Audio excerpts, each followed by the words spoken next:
มันถามเขาอยากได้เงินช่างถามโดอยากได้เงิน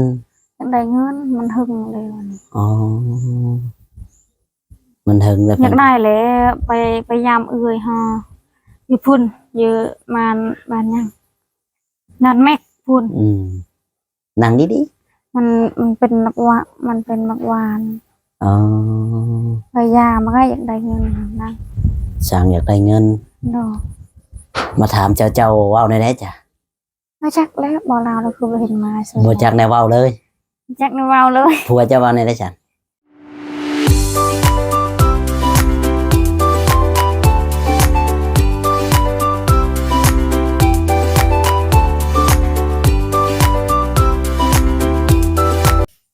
สวัสดีและสบายดีพ่อแม่พี่น้องFCเนาะวันนี้ก็มาหาทางน้องลอยได้ยินข่าวว่าทางสร้างเพิ่นถามเรื่องเงินค่าเฮ็ดเรือนพี่น้องกันเนาะอันนี้ก็เงินบ่มีพี่น้องเนาะเรือนก็บ่แล้วบาดนี้สิเฮ็ดแนวใดสิไปสอบถามกันกับน้องลอยเลยพี่น้องบ่ชอบเสียเวลาไปพี่น้องจังไดก็ฝากพี่น้องกดไลค์กดแชร์กดติดตามให้กำลังใจนี่เด้อพี่น้องทางน้องลอยแล้วก็บ่จอยนํพี่น้องเนาะน้องลอยสิเฮ็ดแนวใดบาดนี้พี่น้องบ่น้องลอยไม่ใช่ช่างมาถามเงินบ่เช้านี่แต่วานนี่ให้ทำผู้คอยบอกเลยจักได้บอกเราคือไปเห็นมาช่วยหมออยู่เพิ่นถามแนวใดมันถามเขาอยากได้เงินช่างถามโดอยากได้เงินอยากได้เงินมันหึงเลยวันนี้อ๋อมันถึงแล้วอยากได้แล้วไปยามเอื่อยฮะอยู่พุ่นเยอะมันบ้านยังนัดแม็กพุ่นนั่งดีมันเป็นมักวามันเป็นมักวานอ๋อไปยามมันก็อยากได้เงินนะช่างอยากได้เงินโดมาถามเจ้าเว้าในได้จ้ะไม่จักแล้วบอกเราเราคือไปเห็นมาสวยบ่จักในเว้าเลยจักในเว้าเลยผัวเจ้าเว้าในได้จ้ะมาจักเลยบ่จักเลยงงคือกันเฮือนเจ้ากันยังบ่แล้วมันบ่คือกันนั่นแหละเพราะว่าทางน้องลอยนี่ก็บ่มีเงินเพราะว่าทางเฮือนนี่ก็ยังบ่แล้วช่างเพิ่นก็มาถามเงินเรื่องค่าเฮ็ดเฮือนนี่แหละพี่น้องบ่แม่นว่าช่างเพิ่นบ่เฮ็ดดอกก็บ่ติเพิ่นดอกพี่น้องเพิ่นถามครับเพราะว่าเฮาบ่ได้มีเงินซื้ออุปกรณ์ซื้อแบบแป้นผอกแป้นผ้าแบบนี้นะขนาดเป็นอันนี้ยังบ่ครบแม่นทั้งซีได้ยังเรือ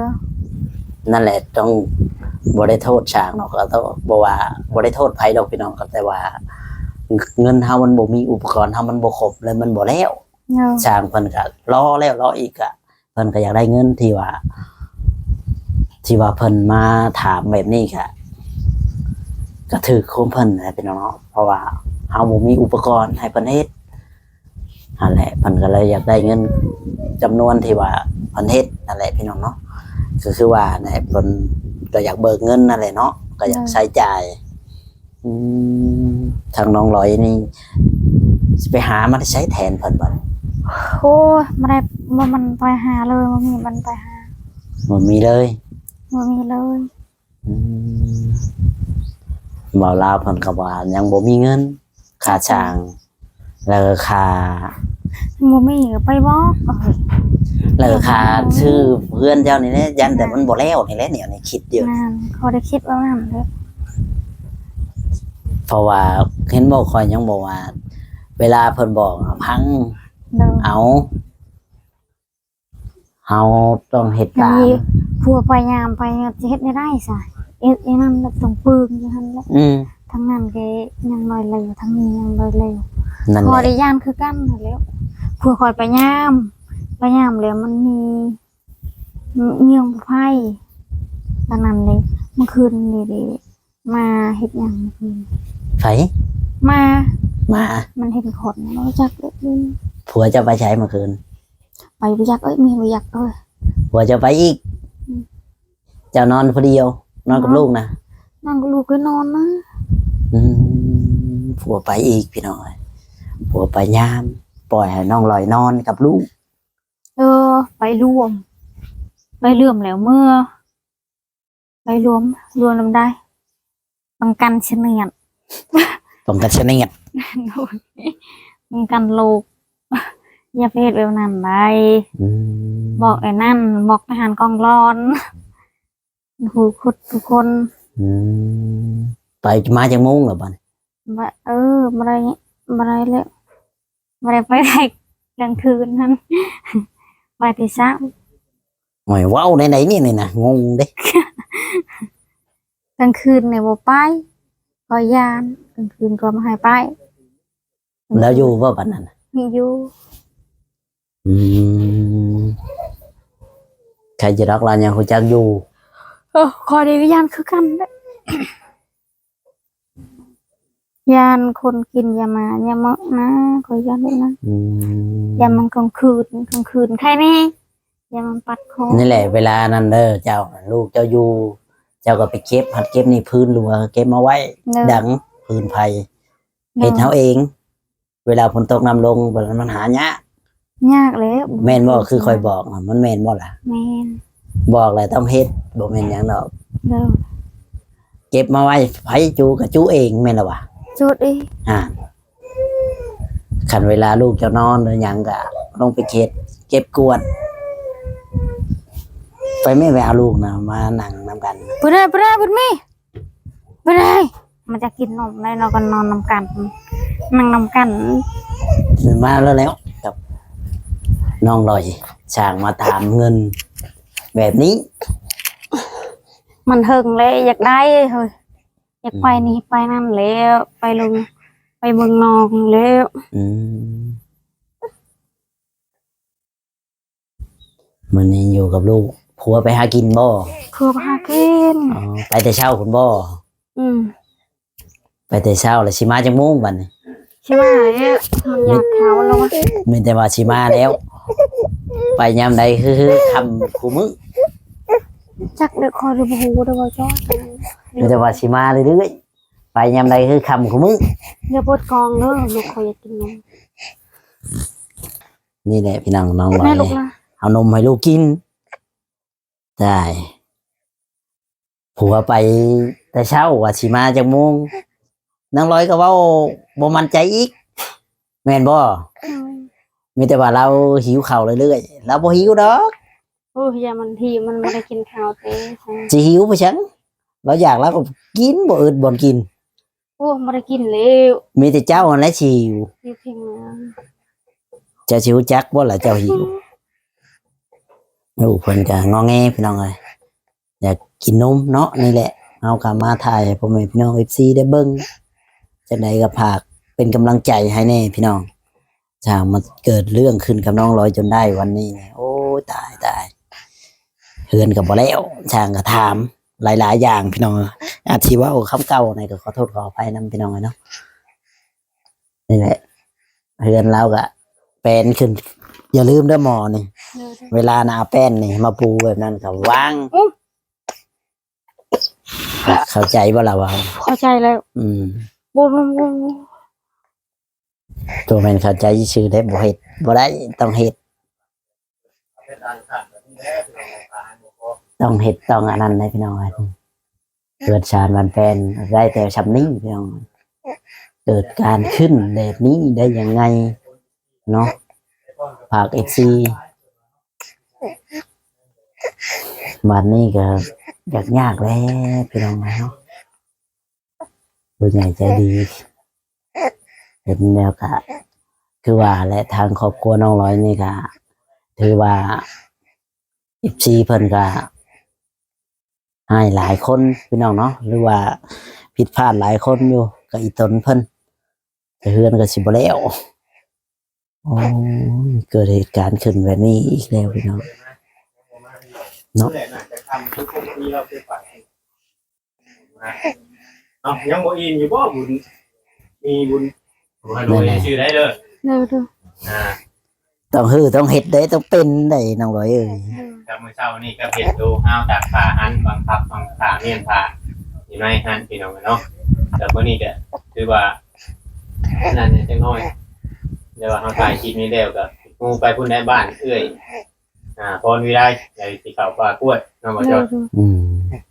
ทางพุ่นอันเดียวกัน นี่แหละทางน้องร้อยเบิ่ง ถ้า ไว้ เรา น้อง สิ ร้อย ลงสิให้เราลงไปเฮ็ดก็มันบ่มีผู้เอาลูกแล้ว เฮ็ดทีเอาก็บางคนว่าเป็นทั้งผัวทั้งเมีย เพราะว่ามัน แม่นนั่นแล้ว เข้าใจได้เมนูอ่อนพี่น้องเขาสิสร้างให้นั่งโดยเฮ็ดหยังเราก็สิเฮ็ดอยู่ครับแต่ว่า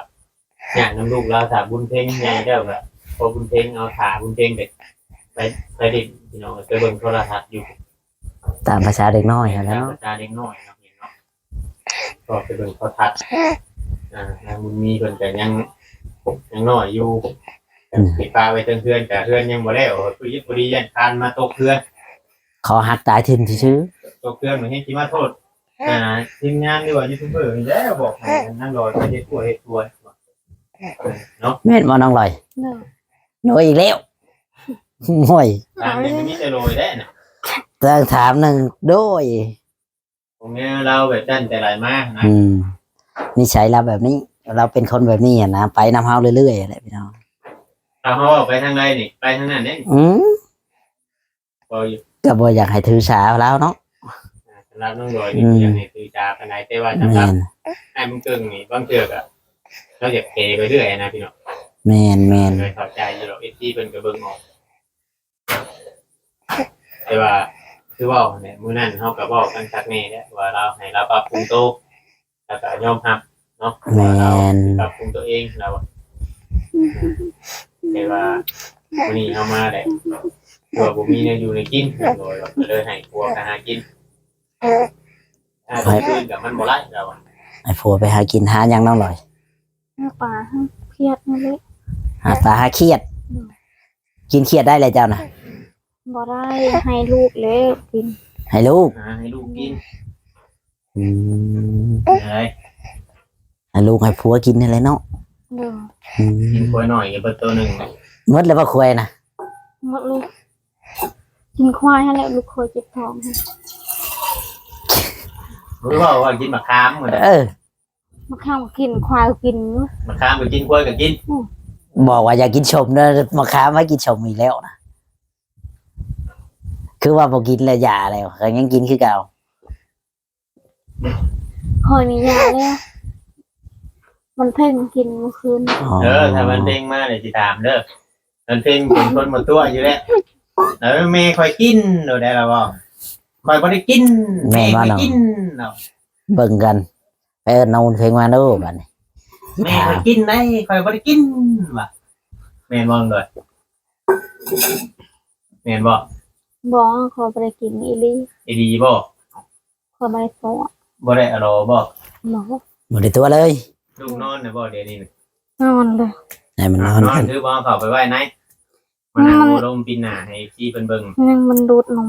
ยังดูดนมอยู่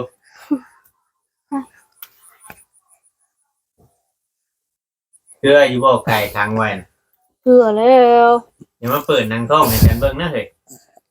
มีแต่ว่าเกลือเรื่อยๆข่อยเห็นอยู่แต่วันเก่าย้ายมานี่ ย่ายออกเด้อมันแดดได้บัดนี้เด้อ เนอะ ย่ายออกให้มัน อุ้ยอะไร มันจะเดิน นั่งโดยนั่งโดยว่านี่กันพี่น้องเอ้ยกำลังโดย ว่าไป เป็นอยู่ ไปเรื่อยๆนี่แหละพี่น้องเพื่อนเพิ่นก็ได้บ่ได้ยังจึกบือเพราะนั้นอยากหลอกไว้แล้วว่ะคือคนที่เข้าบ่ได้คันคนที่เข้าโอ้ยเมื่อยน้ำนางลอยอยู่ดิ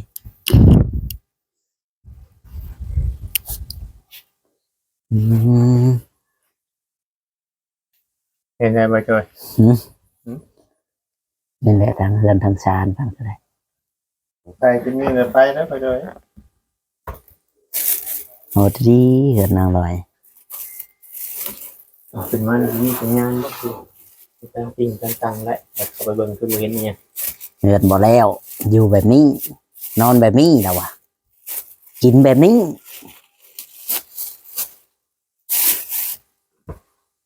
ไม่สาวตากผ้าละมันมีบันชอนนะฮะหาเชือกอัดตะปูแล้วจะหน่อยก็มีแป้นใส่นะครับต้องเอาออกอีกแล้ว ต้องเฮ็ดแบบใหม่ ต้องเห็นใหม่อีกแล้ว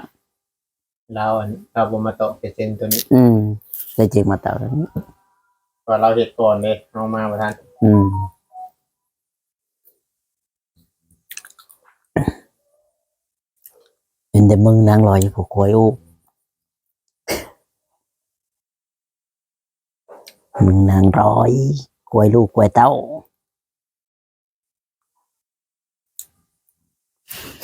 เงียบเนาะเฮือนมันบ่แล้วได้เงียบ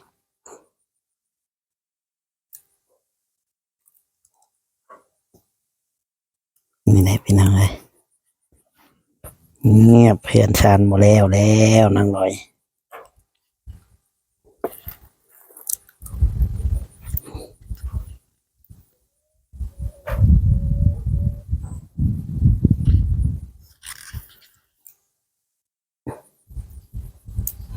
บาเราว่าในไลฟ์มื้อนี้ว่าเจอ มาเรามีเวียกเราว่าได้ยินแต่ว่ายังบ่เข้ามานี่แหล้ว ป้านางดอยแล้วเนาะ บอกนางลอยในเด้อเราอ่ะบอกนางลอยกับไอ้เกิง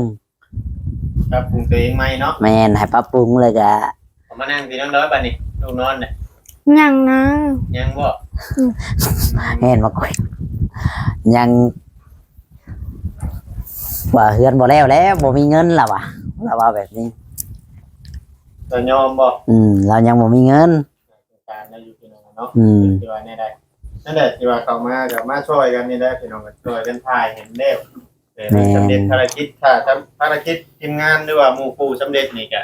ดีใจเนาะ บางทีก็อาจจะบ่ได้เข้ามา แม่ โดน น มาเทื่อนึงมาเยี่ยมมายามว่า การใช้ชีวิตของทุกเพิ่นน่ะสิเป็นอะไร เนาะ เพราะว่าคือเฮาเห็นนี่ได้เงิมๆงาม อันนั้นดับบ่มาอีกคนน่ะปรุงว่า ยังไม่รับ ๆยังบ่ได้รับบ่ เดี๋ยว ใครอยากรับจ้ะเจ้าบ่ นางลอยเถอะอยากรับ แม่นว่านางลอย รอเดี๋ยวพอชินอน ถ้ากินข้าวน้ำพัวสิได้กินอยู่บ่มื้อนี้ จะได้กินอยู่บ่อิ่มมากล้วยแล้วเจ้าน่ะเบิดหลายมากเลย อิ่มบ่เกลือแล้วมันบ่ได้อยากเขาตอน บ่อยากได้บ่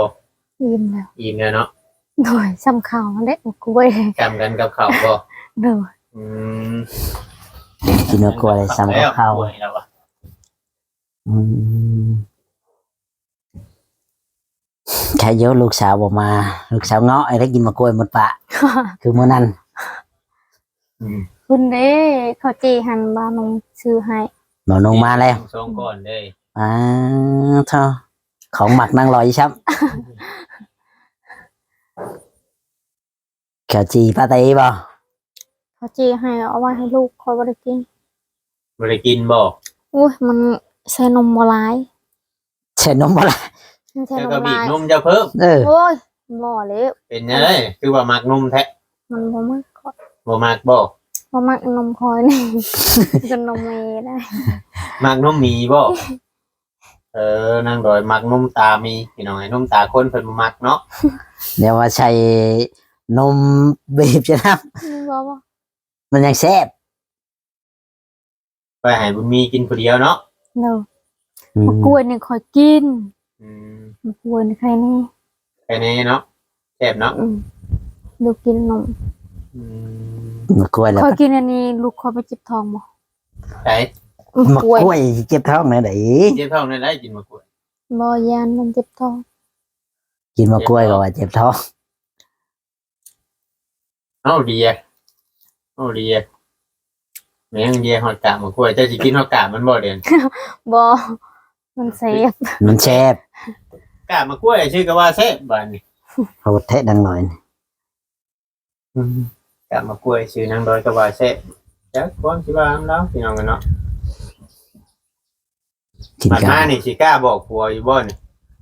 มันมานี่ แม่ กล้าบ่ กล้าอยู่บ่ กะ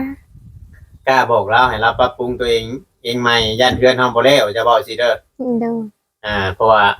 เจ้าเฮ็ดบ่ถูกใจชุมเพิ่น เดี๋ยว บ่ถูกใจชุมเพิ่นบ่ถูกใจ FC แม่น แต่ให้เฮ็ดจับดีให้เฮ็ดคือตอนนั้น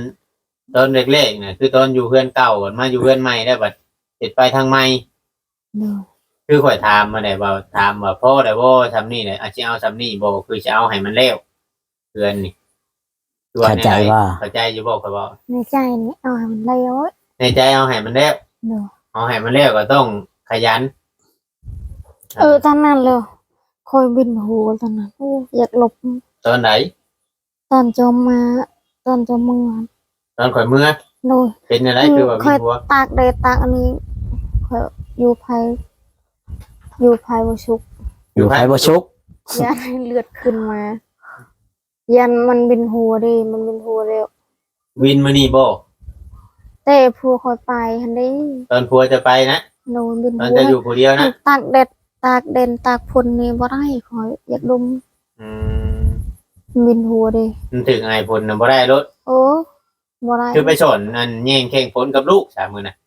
ทั้งนั้นแหละคอยบินหัวหั่น อืม โอ้ยถากฝนก็บ่ได้แดดก็บ่ได้ จากผลก็บ่ได้เด็กก็บ่ได้ บ่ได้ตาเอกเด็กนั่นแหละ ตายเองเด้ไปสิเบิ่ง